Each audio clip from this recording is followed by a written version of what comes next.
Good morning dear student, welcome in my YouTube channel English literature Guruji DR Saran. Dear student, आज हम active passive से related ये second class है। आज हम इसमें assertive, simple sentence, interrogative sentence, imperative sentence, इनसे रिलेटेड एक्टिव पैसिव कैसे बनते हैं, आज हम इन एक्टिव पैसिव की जानकारी आज हम इस वीडियो में लेंगे।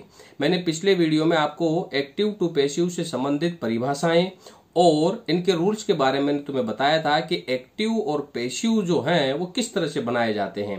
वो इसके दो भाग होते हैं, पहला भाग एक्टिव होता है और दूसरा भाग पैसिव होता है। एक्टिव टू पैसिव से भी एग्जाम में प्रश्न पूछा जाता है, पैसिव से एक्टिव में भी प्रश्न पूछा जाता है। जैसा कि मैंने गत वीडियो में तुम्हें बताया कि एक्टिव टू पैसिव बनाते समय हम टेंस नहीं बदलते हैं और पैसिव वॉइस में हमेशा वर्ब की थर्ड फॉर्म का इस्तेमाल करते हैं। इस तरह के मैंने आपको कई सारे रूल्स और रेगुलेशंस मैंने पिछले वीडियो में बताए हैं। उन्हीं के आधार पर आज हम सिंपल सेंटेंस से रिलेटेड, इंट्रोगेटिव सेंटेंस से रिलेटेड और इंपेरेटिव सेंटेंस से रिलेटेड एक्टिव पैसिव आज हम बनाना सीखेंगे, जो हमारे कॉम्पिटिटिव एग्जाम के लिए बहुत ही महत्वपूर्ण साबित होंगे। आइए अब हम हमारी क्लास शुरू करते हैं कि किस तरह से इसे एक्टिव टू पैसिव बनाए जाते हैं सिंपल सेंटेंस में। डियर स्टूडेंट, आज हम सिंपल सेंटेंस में एक्टिव टू पैसिव बनाना सीखेंगे। आप ये तीन भागों में डिवाइडेड रहता है, सिंपल सेंटेंस, इंट्रोगेटिव और इंपेरेटिव में। तो आज हम सिंपल सेंटेंस में एक्टिव टू पैसिव बनाना सीखेंगे।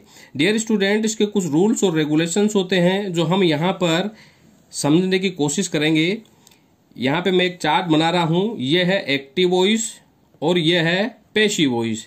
डियर स्टूडेंट, एक्टिव वॉइस में अगर प्रेजेंट सिंपल टेंस होता है, एक्टिव वॉइस में अगर प्रेजेंट सिंपल टेंस होता है तो जब हम उसका पैसिव बनाएंगे तो पैसिव में पहले ऑब्जेक्ट और ऑब्जेक्ट के अनुसार is, am, are, verb third और बाय के साथ हम सब्जेक्ट को लिखते हैं, क्योंकि प्रेजेंट सिंपल में के एक्टिव में पहले सब्जेक्ट आता है, फिर इसमें वर्ब की फर्स्ट फॉर्म या अगर सब्जेक्ट सिंगुलर है तो एस या ईएस के साथ ऑब्जेक्ट का यूज होगा। तो अगर एक्टिव वॉइस में ये पैटर्न बनेगा तो पैसिव में हम पहले ऑब्जेक्ट के साथ इजेमार, फिर verb third, by plus subject यहां लिखेंगे। जैसे कि मैं एक एग्जाम्पल यहां देना चाहूंगा, ही राइट्स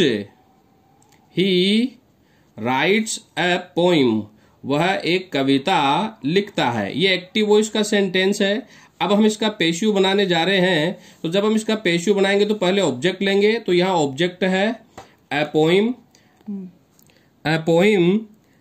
ए पोइम सिंगुलर है इसीलिए इज, राइट की थर्ड फॉर्म होगी रिटन बाय, ही, हिम में चेंज होता है। तो इस तरह से प्रेजेंट सिंपल में हम एक्टिव टू पैसिव बनाते हैं। डियर स्टूडेंट, अगर एक्टिव वॉइस के वाक्य में सब्जेक्ट के साथ हेल्पिंग वर्ब डू, डज के बाद not, verb first plus object का यूज होता है, तो जब हम इसका पैसिव बनाएंगे तो पैसिव में पहले ऑब्जेक्ट लेंगे, ऑब्जेक्ट के अनुसार हेल्पिंग वर्ब वही इज, एमआर आएगी। अब चूंकि हमारा एक्टिव वॉइस का वाक्य नेगेटिव है तो पैसिव में भी हम इजेमार के बाद नोट का इस्तेमाल करेंगे, फिर वर्ब की थर्ड फॉर्म और फिर बाय लगा के हम सब्जेक्ट का यूज करेंगे। जैसे कि हम इसे एक एग्जाम्पल से लिखना चाहेंगे। मैंने लिखा यहाँ पर एक example, I do not read novels, मैं उपन्यास नहीं पढ़ता हूं। अब हम इसका पैसिव बनाएंगे तो पैसिव में पहले ऑब्जेक्ट लिखेंगे, तो ऑब्जेक्ट यहां पर है नॉवेल्स। अब यहां पे नॉवेल्स बहुवचन है, यहां ऊपर हमने एग्जाम्पल दिया, यहाँ ए पोएम सिंगुलर थी इसलिए इज आया। अब यहाँ नॉवेल्स बहुवचन है इसलिए यहां पर आएगा आर। अब चूंकि वाक्य एक्टिव का नेगेटिव है तो पैसिव में भी हम आर के बाद क्या लगाएंगे, नॉट। रीड की third form read, by, I लगा के हम मी लिखेंगे। इस तरह से हम active to passive present simple में बनाएंगे। डियर स्टूडेंट, अगर हम बात करते हैं प्रेजेंट कंटिन्यूअस की, प्रेजेंट कॉन्टिन्यूअस टेंस की, प्रेजेंट कंटिन्यूअस टेंस का अब हम बनाएंगे तो जैसा कि हमें पता है प्रेजेंट कंटिन्यूस में सब्जेक्ट के साथ हेल्पिंग वर्ब आती है इज, एम, आर, वर्ब की फर्स्ट फॉर्म के साथ आईएनजी प्लस ऑब्जेक्ट। तो जब हम इसका पेशिव बनाएंगे तो इसके पेशिव में इसका पैटर्न बनेगा, पहले ऑब्जेक्ट आएगा, यहाँ हेल्पिंग वर्ब इजेमार एक्टिव वॉइस में सब्जेक्ट के अनुसार, पेशिव में यहाँ हेल्पिंग वर्ब ऑब्जेक्ट के अनुसार आएगी। तो ऑब्जेक्ट सिंगुलर तो इज, आई तो एम और बहुवचन तो आर। अब याद रखिएगा, मैंने आपको पिछले वीडियो में बताया था कि अगर एक्टिव वॉइस में वर्ब के साथ आईएनजी आती है तो पेशिव में हम हेल्पिंग वर्ब के बाद बीइंग का इस्तेमाल करते हैं। तो बीइंग वही वर्ब की थर्ड फॉर्म और बाय लगाते हुए हम सब्जेक्ट का इस्तेमाल करेंगे। यहाँ हम एक एग्जाम्पल लेना चाहेंगे, जैसा कि मैंने लिखा है he is singing a song, वह एक संगीत गा रहा है। ये एक्टिव वॉइस का वाक्य है। अब हम इसका पेशिव बनाएंगे। तो पेशिव बनाएंगे तो पहले इसमें ऑब्जेक्ट लेंगे। तो ऑब्जेक्ट है यहाँ पर अ सॉन्ग। अब ही सिंगुलर था, इज आया, तो यहाँ ए सॉन्ग भी सिंगुलर है तो इज आएगा। अब हमने देखा है कि इजेमार के बाद बीइंग आता है, तो यहाँ आईएनजी आ रहा है वर्ब की फर्स्ट फॉर्म के साथ, तो हम पेशिव में यहाँ बीइंग का इस्तेमाल करेंगे। अ सॉन्ग इज बीइंग, सिंग की थर्ड फॉर्म होगी संग, बाय ही, हिम में चेंज हो जाएगा। इस तरह से हम प्रेजेंट कंटिन्यूस में एक्टिव टू पेशिव बनाएंगे। याद रखिएगा स्टूडेंट, प्रेजेंट कंटिन्यूस में वर्ब की फर्स्ट फॉर्म के साथ आईएनजी आता है, इसीलिए जब हम इसका पेशिव बनाएंगे तो पेशिव में हम इजेमार के बाद बीइंग लगाते हुए वर्ब की थर्ड फॉर्म का इस्तेमाल करेंगे। और यदि एक्टिव वॉइस के वाक्य में अगर प्रेजेंट कंटिन्यूस का एक्टिव वॉइस है और उसमें सब्जेक्ट के अनुसार इज, एम, आर,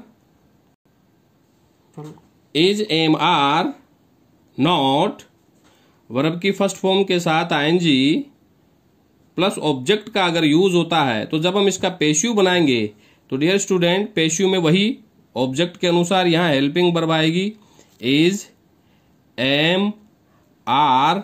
अब चूंकि आईएनजी आ रहा वर्ब की फर्स्ट फॉर्म के साथ, तो यहाँ बीइंग,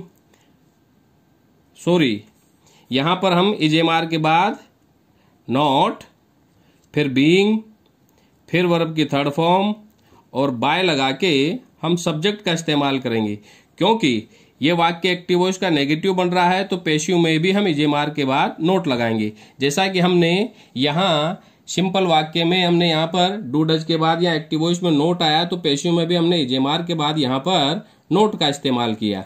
इस तरह से ये जरूर ध्यान में रखेगा कि जब एक्टिव टू पेशिव बनाएंगे, यदि एक्टिव वॉइस का वाक्य अफर्मेटिव तो पेशिव भी अफर्मेटिव बनेगा, एक्टिव वॉइस का वाक्य नेगेटिव तो पेशिव भी नेगेटिव बनेगा। इस तरह से आप प्रेजेंट सिंपल और प्रेजेंट कंटिन्यूस में एफर्मेटिव और नेगेटिव वाक्य हम बनाते हैं। यहाँ पर हमने प्रेजेंट कंटिन्यूस का एफर्मेटिव वाक्य बनाया जिसमें हमने नोट का इस्तेमाल नहीं किया। अब चूंकि यहाँ पर इसके नेगेटिव वाक्य में नोट का इस्तेमाल हो रहा था, तो हमने पेशिव में भी इजेमार के बाद नोट का इस्तेमाल किया है। अब यहाँ पर हम एक एग्जाम्पल लेना चाहेंगे, जैसे कि ये एक्टिव वॉइस का एग्जाम्पल है प्रेजेंट कंटिन्यूस में। मैंने लिखा Naman is not writing stories, Naman is not writing stories. अब हम इसका पेशिव बनाएंगे। अब डियर स्टूडेंट, पहले तो आपको ये देखना है कि वाक्य कौन से टेंस में। अब इजेमार के साथ आईएनजी आ रहा प्रेजेंट कंटिन्यूस है, नोट आ रहा प्रेजेंट कंटिन्यूस का नेगेटिव है, तो पेशिव भी प्रेजेंट कंटिन्यूस में ही बनेगा। तो पहले ऑब्जेक्ट लेंगे, तो ऑब्जेक्ट यहाँ पर स्टोरीज है, तो ये स्टोरीज हमने पहले ऑब्जेक्ट के रूप में लिया है, स्टोरीज। अब चूंकि ये बहुवचन है, अब यहाँ पे नमन सिंगुलर था तो इज आया, अब यहाँ पर ऑब्जेक्ट के अनुसार हेल्पिंग वर्ब आएगी, तो स्टोरीज बहुवचन है तो यहाँ पर आर आएगा। यहाँ नेगेटिव वाक्य है तो यहाँ भी हम नोट लगाएंगे। और हमने पढ़ लिया है कि वर्ब की फर्स्ट फॉर्म के साथ अगर आईएनजी होता है तो हम पेशिव में बीइंग लगाते हैं, तो नॉट बीइंग। अब राइट की थर्ड फॉर्म रिटर्न बाय नमन। तो इस तरह से हम एक्टिव टू पेशिव प्रेजेंट सिंपल और प्रेजेंट कंटिन्यूस में बनाते हैं, जिसमें हमने इसके एफर्मेटिव वाक्य का एक्टिव टू पेशिव बनाना, नेगेटिव वाक्य का एक्टिव टू पेशिव बनाना सीखेंगे। अब डियर स्टूडेंट, अब हम शुरुआत करते हैं प्रेजेंट परफेक्ट टेंस में किस तरह से एक्टिव टू पेशिव बनाते हैं। तो प्रेजेंट परफेक्ट टेंस में आपको ये जरूर नॉलेज होनी चाहिए कि इसमें कौन कौन सी हेल्पिंग वर्ब का इस्तेमाल होता है। डियर स्टूडेंट, प्रेजेंट परफेक्ट में सब्जेक्ट अगर सिंगुलर है तो इसमें हेल्पिंग वर्ब आएगी हैज, और सब्जेक्ट अगर प्लूरल है तो हेल्पिंग वर्ब आएगी हैव, और फिर वर्ब की थर्ड फॉर्म प्लस ऑब्जेक्ट का यूज होता है। तो जब हम इसका पेशिव बनाएंगे तो यहाँ प्रेजेंट परफेक्ट टेंस के में एक्टिव वॉइस में हैज व हैव हेल्पिंग वर्ब सब्जेक्ट के अनुसार आएगी, लेकिन जब इसका पेशिव बनाएंगे तो यहाँ हैज व हैव ऑब्जेक्ट के अनुसार आएगी। ऑब्जेक्ट अगर सिंगुलर तो हैज, ऑब्जेक्ट अगर प्लूरल तो हैव। अब हमने पिछले वीडियो में मैंने आपको बताया था कि अगर वर्ब की फर्स्ट फॉर्म के साथ आईएनजी एक्टिव में आता है तो बीइंग आता है, और यदि थर्ड फॉर्म आती है तो पेशिव में हम बीन का इस्तेमाल करते हैं। बीन, फिर वर्ब की थर्ड फॉर्म, और फिर बाय लगा के हम सब्जेक्ट का इस्तेमाल करते हैं। आइए अब हम इसे एक एग्जाम्पल से समझना चाहेंगे। जैसे कि इसका एक एग्जाम्पल लिया हमने यहाँ पे, they have won the election. They have won the election. अब हम इसका पेशिव बनाएंगे तो पेशिव में पहले ऑब्जेक्ट लेंगे, तो ऑब्जेक्ट में यहां पर है द इलेक्शन। अब चूंकि ये सिंगुलर है इसीलिए यहां पर हेल्पिंग वर्ब आएगी हैज। दे यहां बहुवचन था इसीलिए हैव आया। अब द इलेक्शन सिंगुलर है इसीलिए हैज आया। अब चूंकि एक्टिव वॉइस में थर्ड फॉर्म आ रही है तो पेशिव में हैज के बाद हम बीन लगाएंगे, हैज बीन। वर्ब की थर्ड फॉर्म ऑलरेडी यहां पर वर्ब की थर्ड फॉर्म है, तो आप इसे जो का जो लिख सकते हैं, वॉन बाय देम। तो देखा आपने, एक्टिव वॉइस का वाक्य सिंपल बन रहा है तो पेशिव भी सिंपल ही बन रहा है। एक्टिव वॉइस में हेल्पिंग वर्ब सब्जेक्ट के अनुसार इस्तेमाल हुई, पेशिव में हेल्पिंग वर्ब ऑब्जेक्ट के अनुसार इस्तेमाल हुई। आप इस नियम को जरूर याद रखें। मैं एक बार फिर आपको याद दिलाना चाहूंगा कि जब हम एक्टिव टू पेशिव बनाते हैं तो आप जरा नोट करिएगा, जब हम एक्टिव टू पेशिव बनाते हैं तो डियर स्टूडेंट, यदि एक्टिव वॉइस में वर्ब के साथ आईएनजी आता है तो पेशिव में हम बीइंग का इस्तेमाल करते हैं हेल्पिंग वर्ब के बाद, फिर वर्ब की थर्ड फॉर्म। अगर एक्टिव वॉइस में वर्ब की थर्ड फॉर्म आती है तो हम पेशिव में बीन के बाद वर्ब की थर्ड फॉर्म का इस्तेमाल करते हैं। तो आप ये जरूर ध्यान में रखें। प्रेजेंट कंटिन्यूस में आईएनजी आता है इसीलिए प्रेजेंट कंटिन्यूस के वाक्यों में हम बीइंग प्लस वर्ब की थर्ड फॉर्म लगाएंगे। प्रेजेंट परफेक्ट में वर्ब की थर्ड फॉर्म आती है इसीलिए इसके पेशिव में बीन प्लस वर्ब की थर्ड फॉर्म का इस्तेमाल करेंगे। अगर हम इसको नेगेटिव बनाना, प्रेजेंट परफेक्ट के नेगेटिव में सब्जेक्ट के अनुसार हैज, हैव, नॉट, फिर वर्ब की थर्ड फॉर्म, फिर ऑब्जेक्ट आता है एक्टिव वॉइस में।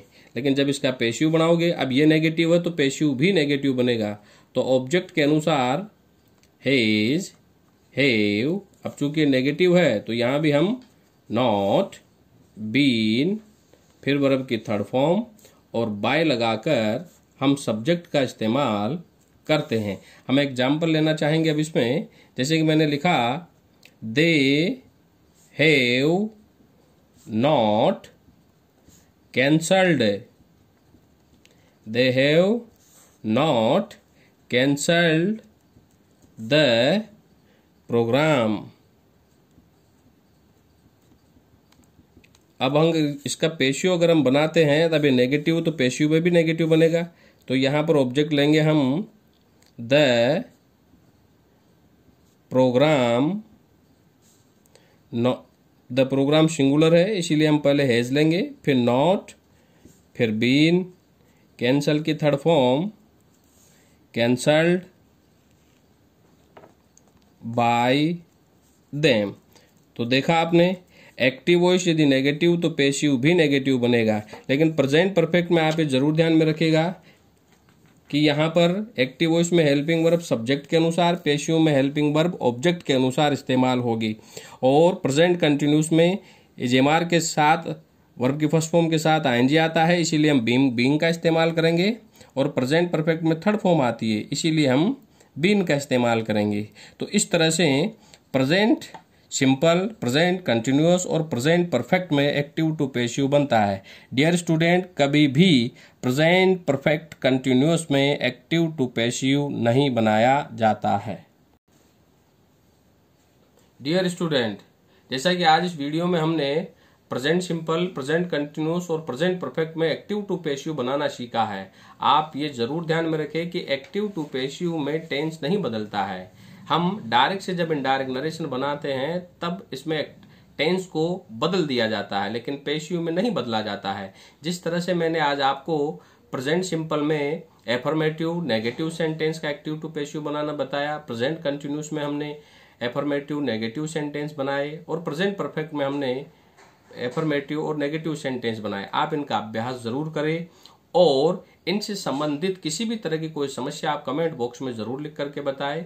इसे अंत तक जरूर देखें और लाइक और सब्सक्राइब जरूर करें। Thank you.